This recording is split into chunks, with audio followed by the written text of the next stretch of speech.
Então, vamos lá. Bom dia, galera. Vamos começar aqui. A gente vai ficar com esse momento para a gente exercitar um pouquinho, resolver algumas questões. E aí preparar, né, para o bebê que a gente vai participar esse ano. Eu vou fazer com vocês hoje é resolver algumas questões das provas anteriores. Tá? E aí eu já queria pedir para vocês o seguinte: à medida que eu estiver explicando, ficou sem dúvida, que vocês falem, porque nem sempre eu vou conseguir acompanhar pelo chat. Tá? Então, fala a sua pergunta, que aí eu explico direitinho para evitar de você ficar falando do chat sem eu conseguir acompanhar. Tá bom? Então, vamos aqui começar. Certo? Eu vou...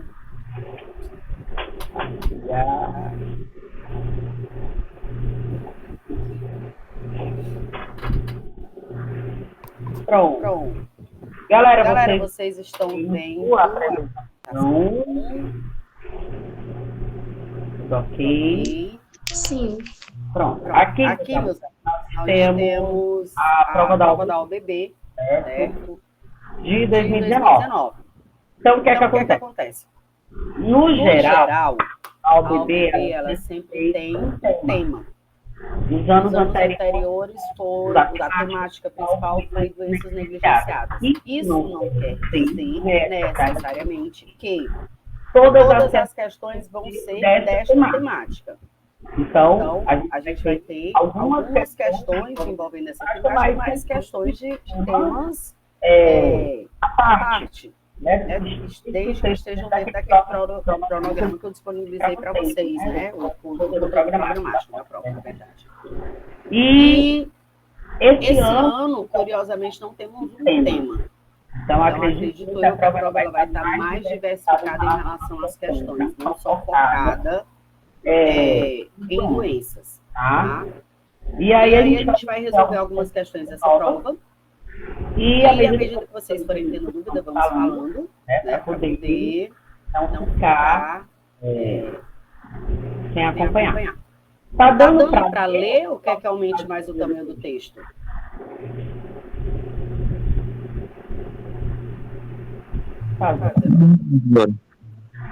Pronto. Aumentar aqui um pouquinho para melhor enxergar, tá?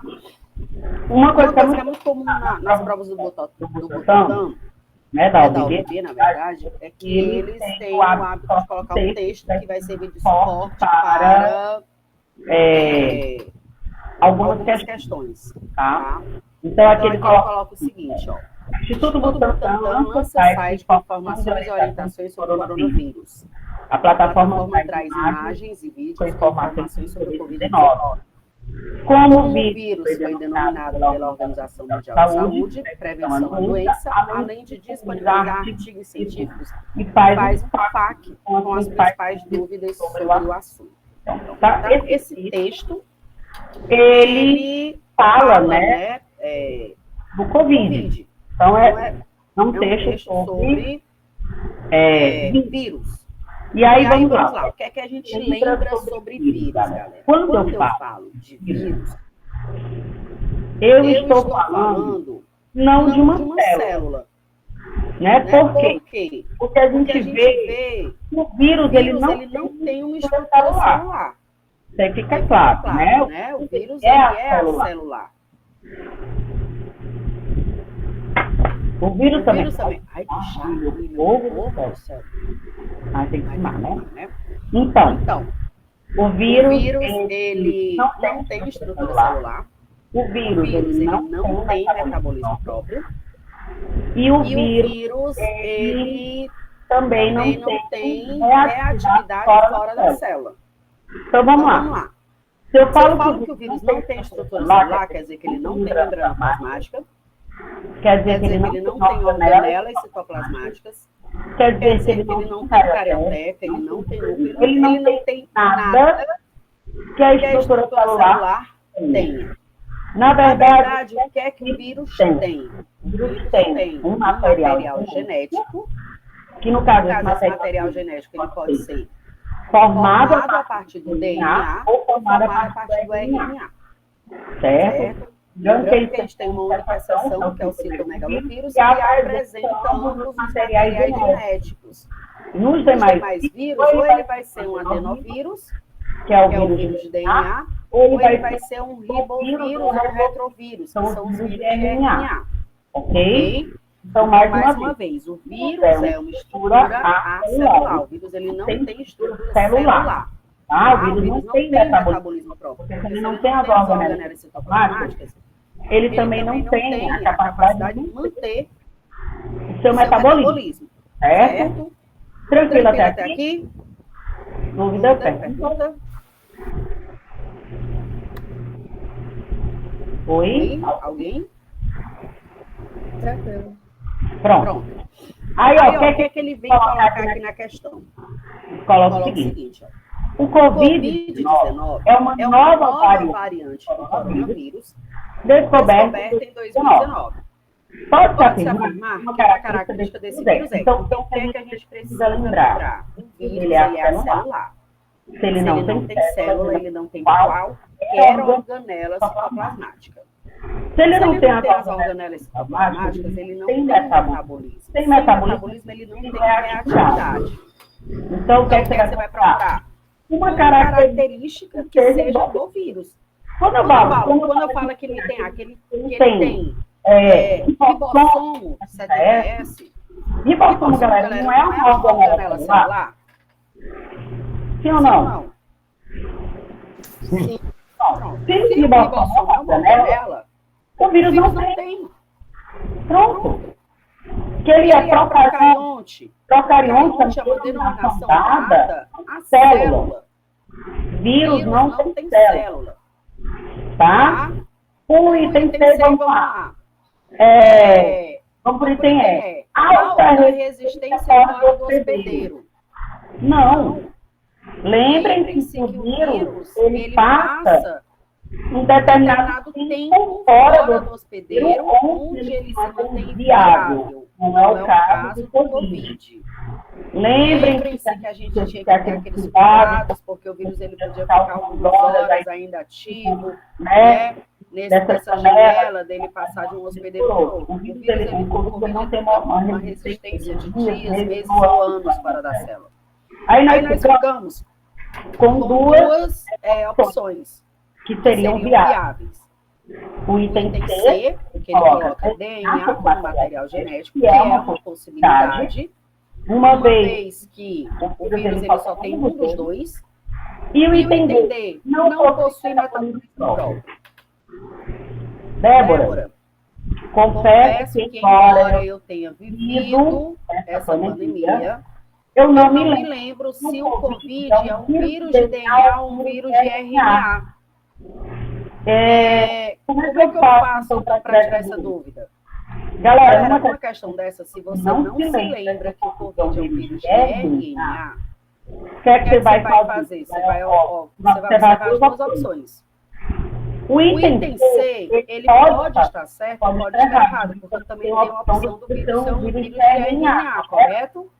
Só que quando eu coloco aqui, ó, que ele não possui metabolismo próprio, essa opção ela está 100% correta. Por quê? Porque não existe a opção do vírus ter metabolismo próprio. Então, nesse caso aqui, você vai, se você não lembrar que o vírus, ele é um vírus de RNA, você vai descartar a opção C, porque nesse caso a opção D ela obrigatoriamente está correta. Porque nenhum vírus tem metabolismo próprio. Ok? Entendido? Ok. Sim. Pronto. Então, assim, às vezes aparecem opções que a gente pode ficar na dúvida. Nesse caso aí, você tem que analisar para tentar realmente eliminar a opção que não caberia. Tá? Ó, pode afirmar que uma medida... Eu estou gravando, tá, Gabi? Aqui no caso seria a opção D. A primeira questão, a resposta seria o item D. Certo? Aí aqui na segunda, pode afirmar que uma medida profilática. Débora, Vamos lá, o que é uma medida profilática? Algo que você possa realizar para evitar. Então, quando eu falo profilaxia, são medidas para evitar determinada doença. Então, eu vou fazer aqui a profilaxia para não contrair doença X. O que eu estou fazendo? Estou adotando um comportamento para evitar a transmissão daquela doença. Ok? Em relação a essa doença, qual doença? Bem, o texto fala do Covid. E aí, vamos lá. Gente, quando eu falo do Covid, ele é um vírus que tem um mecanismo de transmissão. Qual é o mecanismo de transmissão do Covid?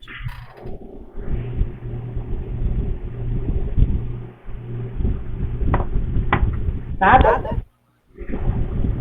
Vamos começar do começo. Qual é a secreções? Nariz, olho, boca. Pronto. Vamos retroceder aqui um pouquinho. Qual é a estrutura do nosso corpo que o vírus ataca? Covid, meu povo. Bora? Meu Deus. O sistema respiratório. Pronto. Então, o Covid ele é um vírus que ataca as vias respiratórias. E aí você tem que se lembrar o seguinte: mecanismo de transmissão ele está associado ao órgão tecido afetado.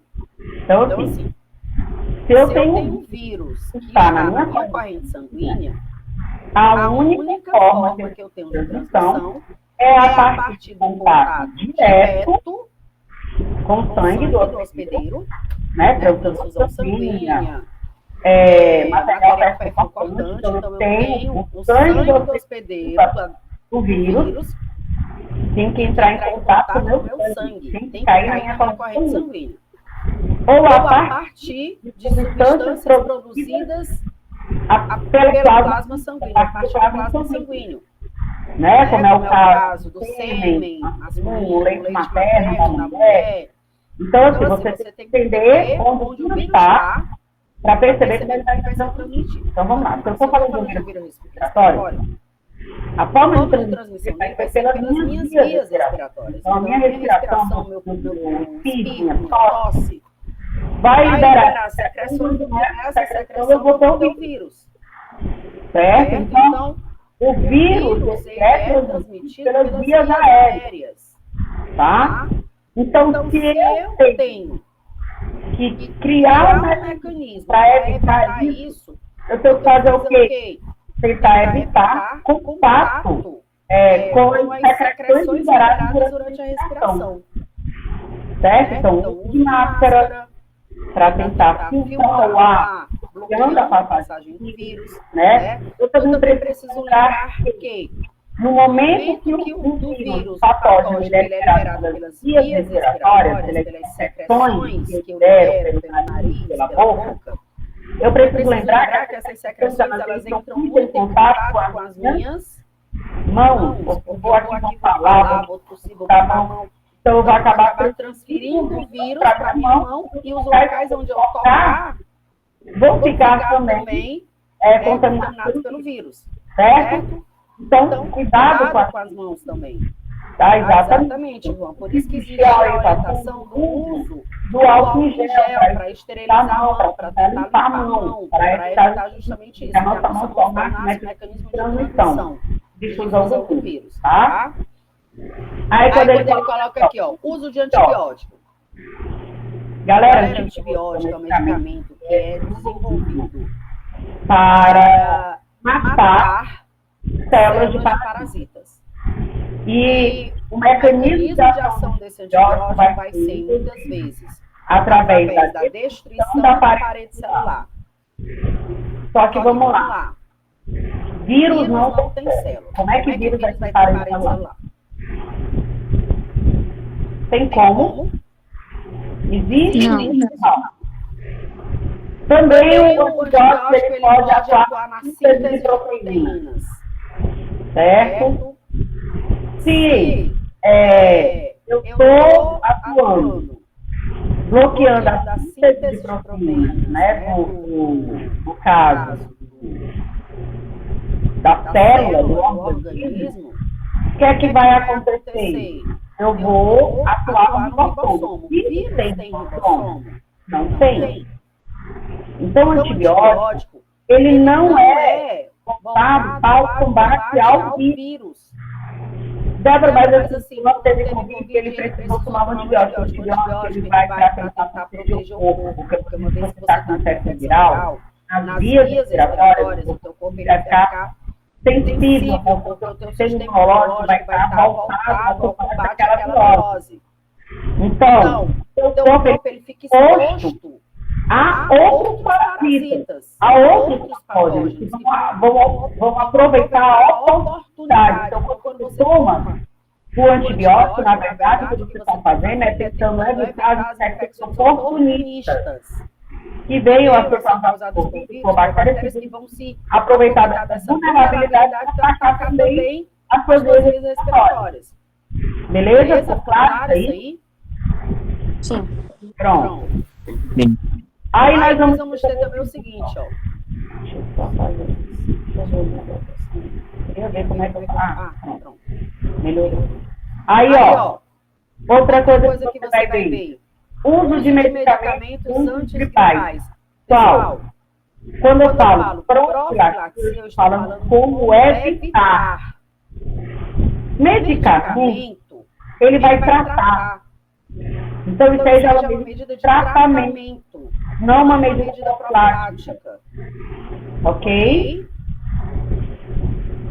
Uso de preservativo. Uso de preservativo é uma medida profilática?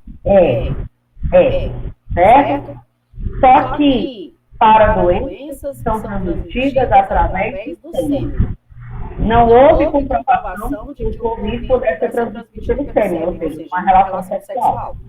Portanto, é uma medida profilática, mas não atende, né? Não é uma medida profilática que combata o Covid necessariamente. Combate ao morcego vetor. Pessoal, existem doenças que sim são transmitidas por animais, são consideradas zoonoses, mas não é o caso do Covid. O Covid ele tem uma transmissão direta através dos fluidos respiratórios. Me dá um exemplo de uma doença que eu não sei para transmitir. Quem lembra? Raiva. Perfeito. A raiva é uma doença também viral, transmitida pelo morcego. Aí eu poderia ter uma medida profilática para a raiva, não para o Covid. Qual é a medida que eu posso aplicar para evitar o Covid? Lavar adequadamente as mãos. Por quê? Porque, como eu falei, está no fluido respiratório, na hora que eu espirro, vem para mim, na hora que eu toque alguma coisa, eu transpiro. Então, manter a mão higienizada evita que você se transforme num transmissor, né, potencial. Ok? Tranquilo? Sim. Show. Vamos aqui, ó. Embora extremamente simples, acredita-se que os vírus tenham surgido no planeta após os primeiros seres vivos celulares. A característica que suporta essa hipótese é que os vírus... Vamos lá. Pessoal, o que eu vou ter sobre o vírus? A celular, certo? Só tem um dos dois tipos de material genético, ou DNA ou RNA, né? Não tem metabolismo próprio. Como ele não tem metabolismo próprio, o que é que acontece? O vírus, ele não consegue ter nenhuma atividade fora da célula. Ele acaba sendo um parasita intracelular obrigatório. Ou seja, o vírus só vai ter qualquer atividade se ele estiver dentro da célula, porque ele precisa utilizar o metabolismo daquela célula hospedeira para que ele possa ter qualquer tipo de atividade. Certo? Então vamos lá. Como é que o vírus pode surgir antes da primeira célula? Se ele tem surgido antes da primeira célula, o que é que ia acontecer? Ele ia permanecer inerte. Ele não ia ter qualquer tipo de atividade. Estão entendendo? Entenderam o meu raciocínio? Sim. Pronto, o vírus ele precisa, ele é um parasita intracelular obrigatório, ele tem que estar dentro de uma célula. Se ele não estiver dentro de uma célula, ele não vai ter qualquer tipo de ação ou reação. Que significa dizer que vírus só existe quando tem célula. Tá? É quando ele coloca aqui, ó, o princípio químico complexo. Tá? O vírus é química simples. Embora ele seja formado por matéria orgânica, ele é formado apenas por proteínas e material genético. Alguns, não todos, é que ainda podem ter um envelope lipídico. Mas a grande maioria dos vírus é formada apenas de quê? Proteínas e material genético. Que vai ser ou DNA ou RNA, não é nem os dois. É um ou outro. Ok? De boas? Então, enterrar já não pode.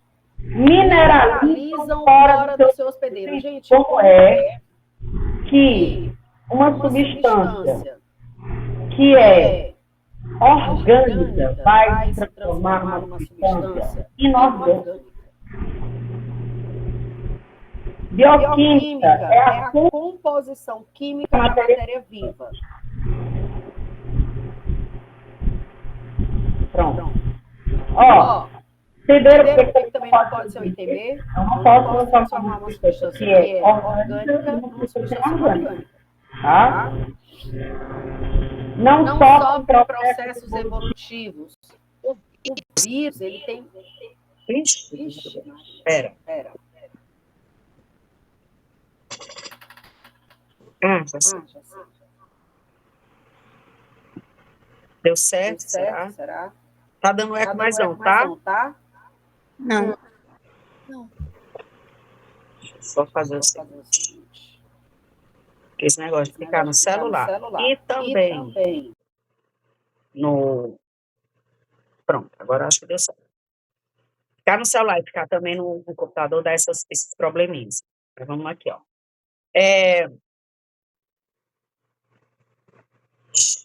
Espera que eu vou tentar abafar um pouquinho. Pronto, agora eu acho que melhorou. Ó, quando ele coloca assim, não sofrem processos evolutivos. O vírus, ele tendo material genético, ele pode se sofrer processo evolutivo, porque o material genético, ele podendo sofrer mutação, ele pode levar à evolução. Certo? Tranquilo? Não reproduzem isso somente de forma assexuada. Se o vírus nem metabolismo tem, meu povo, como é que ele vai ter reprodução? O vírus ele não tem reprodução, ele vai ter um processo de replicação no qual ele depende 100% da célula hospedeira. Ok? Qual é a opção aqui? Reproduzem-se somente em células hospedeiras. É como eu falei, o vírus ele tem um processo que depende 100% da célula hospedeira. Então, aqui o item correto é o item E. Dúvida? Pessoal, tá de boa essas questões? São questões da OBB. São questões da primeira fase. Certo? Então, você vê que não são questões muito complexas. Então, primeira fase é de boinha, você só precisa atingir o perfil, tá? A relação ecológica encontrada entre o vírus COVID, né, e o homem pode ser classificado como. Então, vamos lá. Todo ser vivo, ele vai se relacionar com outro, certo? Isso aí é invariável. Não existe uma forma de vida que possa viver independente, certo? Todo ser vivo, ele vai depender de outro. Aqui, a relação ecológica, ela é discutida para a gente tentar identificar qual o grau de dependência. Por quê? Porque existem seres que vão depender um pouco mais e tem seres que vão depender um pouco menos. Essas relações, elas são classificadas da seguinte maneira. Quando o organismo ele faz parte da mesma espécie, eu falo que é uma relação intraespecífica. Quando são de espécies diferentes, eu falo que são relações interespecíficas. Se houver, de alguma forma, prejuízo, eu digo que essa é uma relação desarmônica. Não havendo prejuízo, eu falo que são relações harmônicas. Espera só um minutinho, deixa eu ver aqui a pergunta. Um minutinho.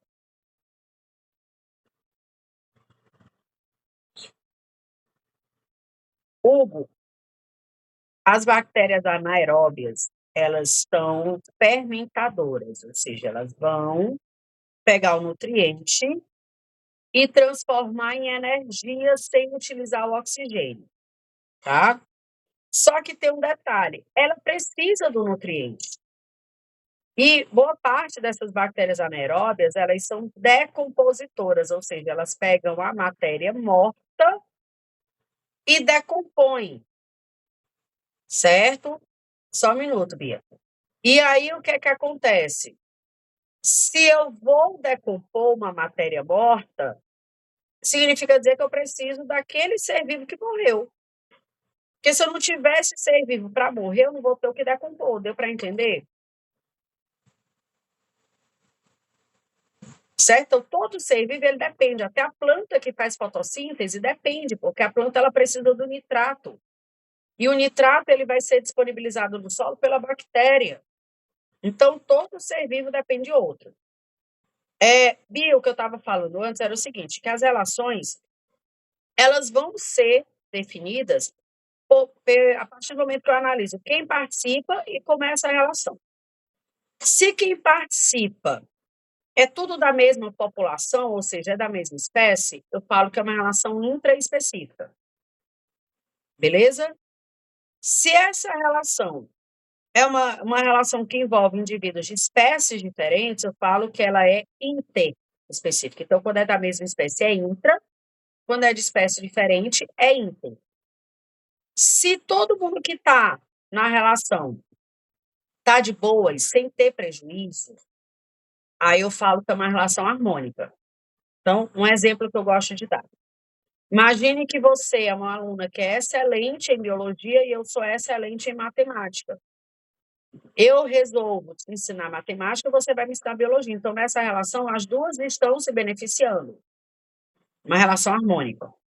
Mas também pode ser que você tenha um irmão que faz, uma irmã que faz engenharia, que é muito boa em matemática, e ele resolve te dar uma força, ele ou ela resolve te dar uma força para te ajudar a estudar na prova. Quando é o teu irmão que já é universitário, ou tua irmã que já é universitária, certo? Que está te dando aulas, é só tu que vai ganhar nessa relação. Ele não vai ganhar nada, ele ou ela. Certo? Então, aí é uma relação harmônica, mas ninguém está perdendo, ninguém está se prejudicando, tá? Pode ser, Juan. Teria exemplos de protocooperação ou mutualismo. Já no outro tipo de relação, é aquele tipo de relação onde alguém vai se prejudicar, alguém vai perder. Que aí são relações desarmônicas, tá? Aí, aqui no caso, ó, as relações que eu tenho aqui. Uma delas, antibiose. O que é a antibiose? É uma relação, galera, onde eu vou ter duas espécies muito parecidas. São espécies que vivem no mesmo ambiente, são espécies que se alimentam das mesmas coisas. Isso significa dizer que quando eu tenho espécies que estão muito parecidas, espécies que são muito, que compartilham boa parte do seu nicho ecológico, existe uma tendência muito grande a essas espécies entrarem em competição, porque elas necessitam dos mesmos recursos. Então, na hora que esses recursos se tornarem insuficientes, elas entram em competição, tá? E aí, o que é que vai acontecer? Para que as espécies, para que uma das espécies não precise viver o estresse da competição, elas acabaram desenvolvendo, a partir de processos evolutivos, substâncias que lançam no ambiente e que impede a permanência da outra. Então, digamos, tu tem uma espécie que está sempre competindo contigo. Ou seja, a presença dela vai fazer com que tu sempre esteja estressada. Porque tu está nessa competição. Então, qual é a melhor parte? Qual é a melhor forma de você evitar essa competição? É não deixar o outro chegar perto. Simples assim. nós temos os fungos. Os fungos são organismos que conseguem liberar no ambiente substâncias que vão atuar como antibióticos para as bactérias. Ou seja, onde tem fungo, não tem bactéria, porque o fungo não permite que a bactéria se desenvolva. Certo? Entendido? Para que a espécie que é competidora dele não chegue perto. Então, tipo assim, ó, imagina o seguinte, eu e tu, Giovana, a gente tem uma rixa. Onde a gente chega junto, a gente começa a brigar. Então, o que é que vai acontecer? Ou a gente está no mesmo lugar brigando, estressado as duas, ou vamos fazer o quê? Alguém me chama para ir para uma festa. Eu só vou se a Giovana não for. Pronto. Aí eu vou conseguir ficar naquele ambiente tranquila, sem a tua presença. O que o organismo que faz a antibiose consegue é manter o outro afastado. Então, ele vai lançar no ambiente uma substância que mata o outro. Então, se o outro tentar chegar perto, ele morre. Então, com isso, o que é que ele consegue? Ele acabou a competição. Não existe mais competição. Porque agora...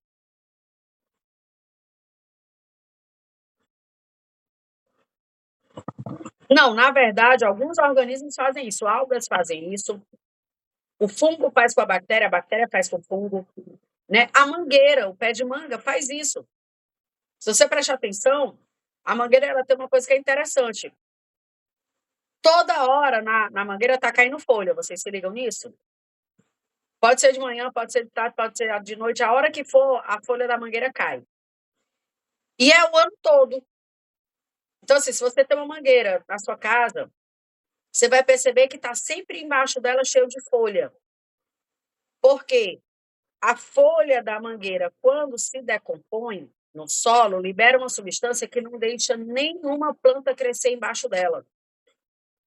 Pode prestar atenção, embaixo da mangueira não nasce nada. Só se você ficar varrendo a mangueira, tirando aquelas folhas todo dia. Mas, se você deixar as folhas lá direitinho, não nasce nada. Por quê? Porque é como se a folha envenenasse o solo para nenhuma outra planta crescer. Assim, a raiz da mangueira não precisa competir com a raiz de nenhuma outra planta. Entenderam? Existe, sim, uma variação, certo? Existem vírus que podem permanecer latentes fora da célula por horas, dias, meses ou anos. Tá? Então, a gente não tem como determinar um período específico para todas, porque cada um tem um. Tá bom? Galera, ficou claro a antibiose? Pronto. A competição, eu já falei para vocês, a competição é quando eu tenho duas espécies que necessitam do mesmo recurso. E aí, quando esse recurso se torna insuficiente para as duas, elas começam a competir, a disputar, tá? A gente vai ter o predatismo. Predatismo é aquela relação onde uma espécie, a espécie predadora, vai retirar o seu alimento, o seu nutriente de outra espécie, que é a presa. Então, é uma relação desarmônica onde uma espécie ela se alimenta da outra. Isso pode ou não necessariamente levar a espécie presa à morte. Tá? Então, por exemplo, eu tenho um exemplo de herbivoria, onde o animal come parte da planta. A planta não vai morrer, mas ela vai ser prejudicada da mesma forma, tá bom? O canibalismo, galera, é quando presa predador é da mesma espécie. Então, o predador é da mesma espécie da presa, então isso acaba caracterizando o canibalismo. Então, o que é que nós temos como relação que pode realmente representar a relação do vírus com a nossa população? É o parasitismo. No parasitismo, eu tenho uma espécie que é o hospedeiro, né? A espécie parasitada, e eu tenho uma espécie parasita. No caso, o vírus ele é o parasita da população humana. Ok? Dúvida? Pronto, massa. Aí vamos para o próximo bloco de questões. Essas outras questões aqui, elas já envolvem um outro texto. Ó, reação a nível de oxigênio. Oi. Isso. Não, peraí, deve ter. É parasitismo. Qual é a opção do parasitismo? Pronto. Ó. Aqui. Reação a nível de oxigênio leva ao Nobel. Trio desvendou meio de adaptação das estruturas à disponibilidade do gás. Descoberta na área de medicina pode ser aplicada contra câncer. Pesquisas sobre adaptação celular renderam o Nobel de Medicina a 3 cientistas, 2 dos Estados Unidos e 1 do Reino Unido. Achado pode ser aplicado contra o câncer. Os pesquisadores William Kaelin e Greg Semeza, ambos dos Estados Unidos, e Sir Peter Ratcliffe, do Reino Unido, foram laureados ontem com o Prêmio Nobel de Fisiologia ou Medicina de 2019 pela descoberta de como as células sentem e se adaptam à disponibilidade de oxigênio. De acordo com os organizadores do prêmio, essa sensibilidade das células é central em um grande número de doenças. As descobertas feitas pelos 3 pesquisadores têm uma importância fundamental para a fisiologia e pavimentou o caminho para novas estratégias promissoras para o combate, por exemplo, à anemia e câncer. Deixa eu ver aqui. O trio desvendou os mecanismos que fazem com que as células percebam quando os níveis de oxigênio estão caindo e se adaptem a essa disponibilidade. Por exemplo, quando há mudanças de altitude, diminui a oferta de oxigênio no ambiente. Lidar com isso foi o que possibilitou a vida animal e a colonização de todo o planeta em diferentes altitudes. O trabalho dos 3 cientistas levou à descoberta de como se dá esse processo no nível molecular das células. Eles descobriram que as células sofrem alterações das expressões dos genes quando há uma mudança no nível de oxigênio ao redor deles. Pronto. Vamos lá. Aqui no caso, galera, quando a gente fala de altitude, a gente precisa lembrar que existe uma questão física aí, né? Quanto maior a altitude, mais rarefeito se torna o ar. Então, isso significa dizer que reduz a concentração de oxigênio, que é o gás que nós inalamos, né? Na nossa respiração pulmonar, durante o processo de ventilação, nós precisamos absorver o oxigênio, porque o oxigênio ele é o gás necessário, ele é um reagente para a respiração celular, tá? E aí o que é que acontece? Quando a concentração do gás reduz na atmosfera, isso faz com que eu não consiga mais absorver a mesma quantidade de oxigênio. Então, eu preciso, de alguma forma, aumentar a minha capacidade de absorver o oxigênio. Isso vai ocorrer de diferentes formas. Então, eu tenho aquela reação imediata, quando eu estou com a hipóxia, né, que é a falta de oxigênio, que é ter o aumento da minha frequência respiratória. Por quê? Se quando eu respiro, a quantidade de oxigênio que eu absorver naquela respiração diminui, para eu compensar, eu vou ter que fazer o quê? Respirar mais vezes. Para continuar absorvendo o mesmo volume de oxigênio que eu já respirava. Isso é de início. Então, a outra forma que eu vou ter eu preciso aumentar a quantidade de células sanguíneas que retiram o oxigênio do pulmão, para dessa forma eu conseguir fazer com que cada expiração tenha uma absorção de oxigênio maior. Só que esse processo ele não vai acontecer de uma hora para outra. Eu não consigo. Eu cheguei lá nos Andes, pronto, agora eu vou conseguir duplicar, triplicar minha quantidade de hemácias, de eritrócitos. Eu não consigo, é um processo que leva tempo. É por isso que quando o jogador de futebol, por exemplo, vai jogar num país de maior altitude que o seu, ele não vai no dia do jogo ou um dia antes do jogo. Ele vai uma semana antes, ele vai 10 dias antes. Por quê? Porque o corpo ele precisa passar pela sua adaptação. Essa adaptação é justamente ele aumentar a quantidade de hemácias, de eritrócitos, certo? E aí, o que é que acontece? Se eu acabei de chegar no ambiente, o meu corpo ele não vai conseguir fazer essa adaptação instantânea. Ok? Entendido, pessoal? Pronto, aí vamos lá. Vamos ver essa questão aqui. Adaptação. Oi.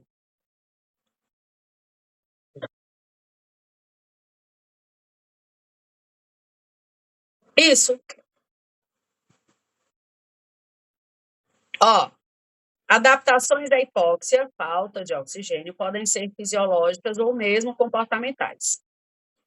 Uma resposta esperada em indivíduos que se desloquem para elevadas altitudes vamos lá, aumento na produção de plaquetas. Gente, plaqueta é um fragmento celular que atua na coagulação sanguínea, não tem nada a ver com oxigênio, certo? Hipoventilação pulmonar. A hipoventilação é justamente você reduzir a frequência respiratória.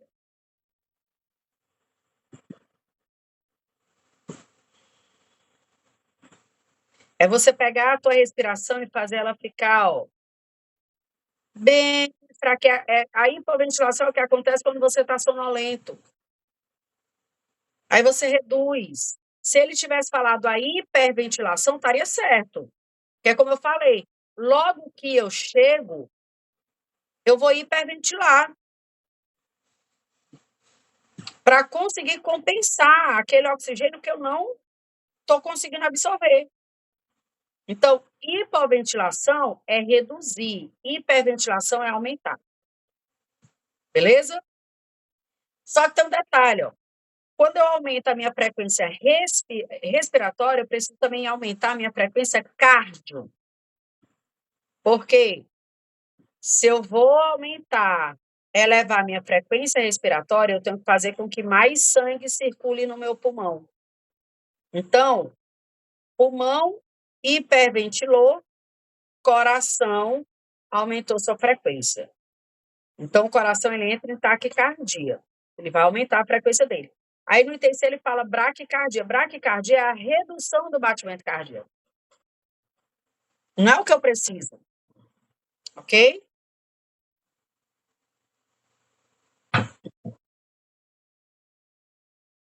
A bradicardia é quando o coração reduz a sua frequência.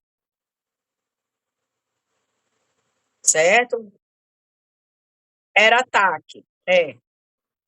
Tem que aumentar, porque se eu vou aumentar no pulmão, eu tenho que aumentar o coração e o pulmão, eles funcionam, ó, alinhados. Aumentou o pulmão, aumenta o coração. Diminuiu o pulmão, diminui o coração. Então, eles estão sempre no mesmo ritmo. Por isso que a gente fala que é o ritmo cardio, aliás, é o ritmo, frequência cardiorrespiratória. Tá?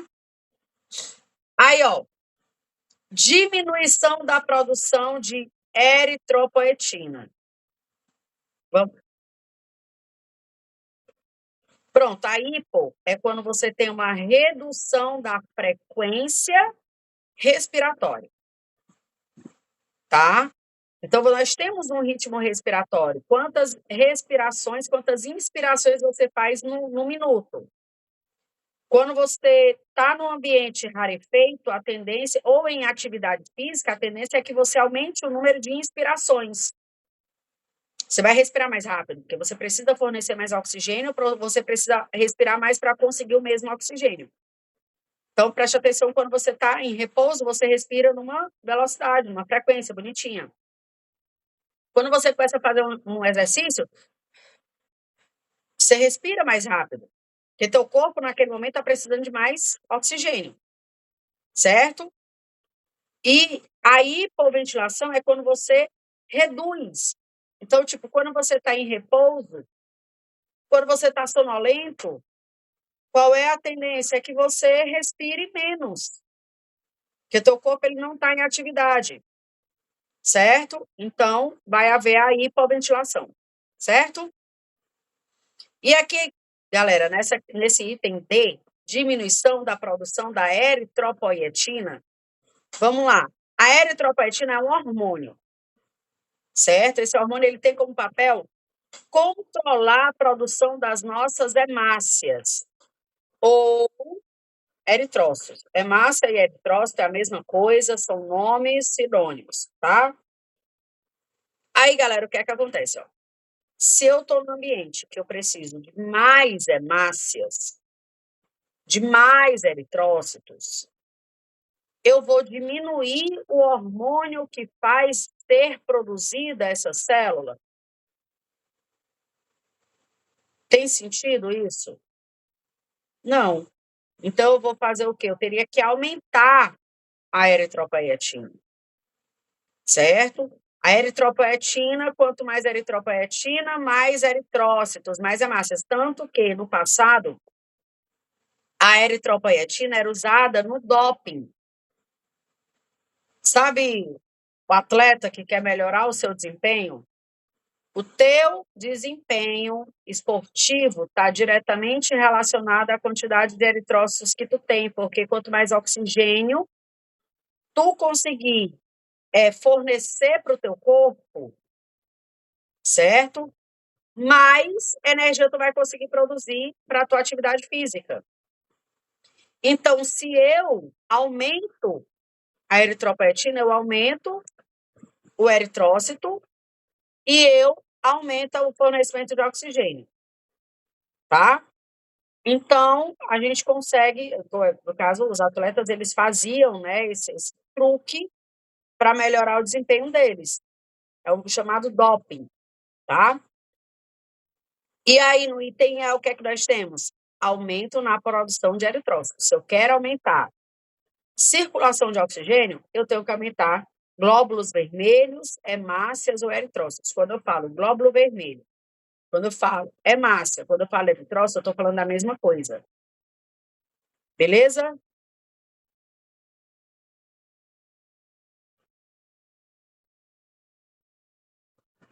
Não, é só uma referência aos glóbulos vermelhos.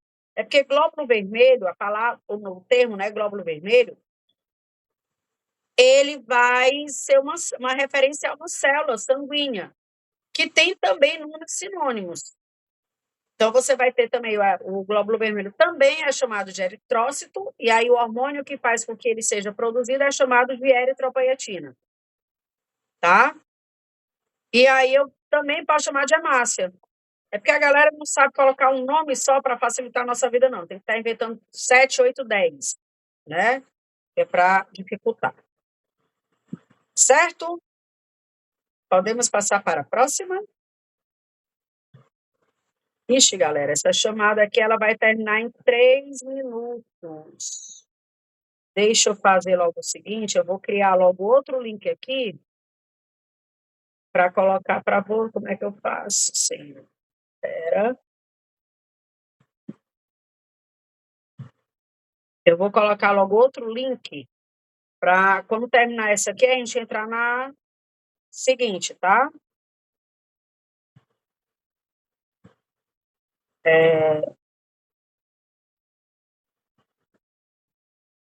Copiar. Ó, vocês já copiem esse link aqui, tá? Tá no chat. Ok? Só para... Não, essa prova aqui eu não postei ainda. Aliás, eu não sei, em algumas salas de aulas eu já postei as provas anteriores, em outras não, mas eu vou disponibilizar para vocês, tá certo? Eu vou colocar as 5 últimas provas da primeira fase, certo? Que eu acho que dá um material bacana para a gente se preparar nesse período aí, tá bom? Ó, então vamos aqui para a próxima questão, acho que dá tempo de resolver pelo menos mais uma. Oi.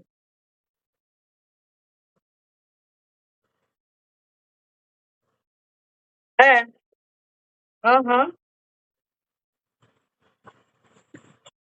Bora lá, ó.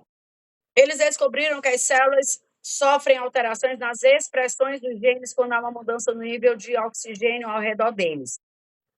Esse fragmento de texto refere-se à expressão diferenciada de genes em resposta à oxigenação dos tecidos. A diferença na expressão gênica pode ocorrer por... Pessoal, como é que um gene se expressa? Não é a partir do processo de transcrição e tradução? O processo de transcrição, ele se dá pela produção do RNA mensageiro. Certo? Então, no caso...